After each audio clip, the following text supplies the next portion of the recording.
राजनयिक संबंधों की स्थापना के लिए किसी देश के राजदूत की भूमिका उतनी ही जरूरी मानी जाती है जितनी कि किसी देश के विदेश मंत्री की।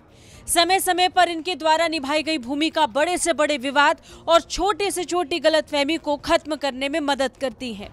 ऐसी भूमिका पिछले कुछ सालों में चीनी राजदूत सन वेडोंग ने भी निभाई, जिनसे विदेश मंत्री डॉक्टर एस जयशंकर ने विदाई भेंट की।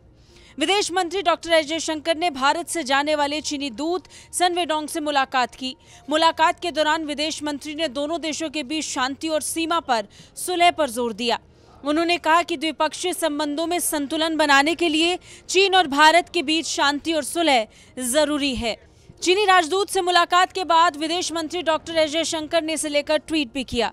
अपने ट्वीट में उन्होंने लिखा, चीन के राजदूत सन वेडोंग की विदाई के लिए उनसे मुलाकात की।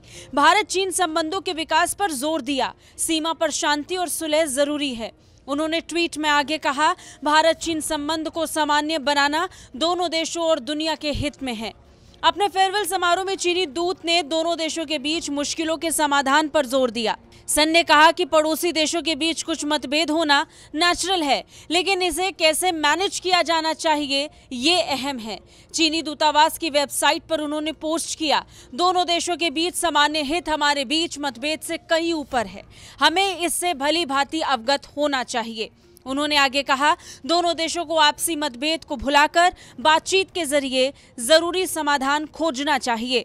दोनों देशों को एक दूसरे की राजनीतिक व्यवस्था और विकास की राह का सम्मान करने की जरूरत है। चीनी दूत ने कहा कि दोनों देशों को पुरानी राह से अलग नई राह तलाशनी होगी। चीन और भारत को एक साथ आगे बढ़ने के लिए दुनिया में पर्याप्त जगह बनानी होगी। साथ ही लोगों के पास भी इतनी बुद्धिमत्ता होनी चाहिए कि वो शांति के लिए समाधान ढूंढ सकें। साल 2020 के अप्रैल से लेकर अब तक भारत और चीन के बीच कई चरणों में राजनयिक और सैन्य स्तरीय बातचीत हुई। यह बातचीत भारत चीन सीमा LAC पर मौजूदा हालात को लेकर की गई।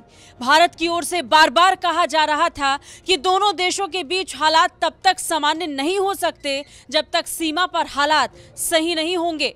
ये आगे भी दोनों देशों के संबंध पर प्रभाव डालेगा, जिसे फिर एक बार डॉक्टर एस जयशंकर ने जोर देकर दोहराया। ब्यूरो रिपोर्ट, भारत तक।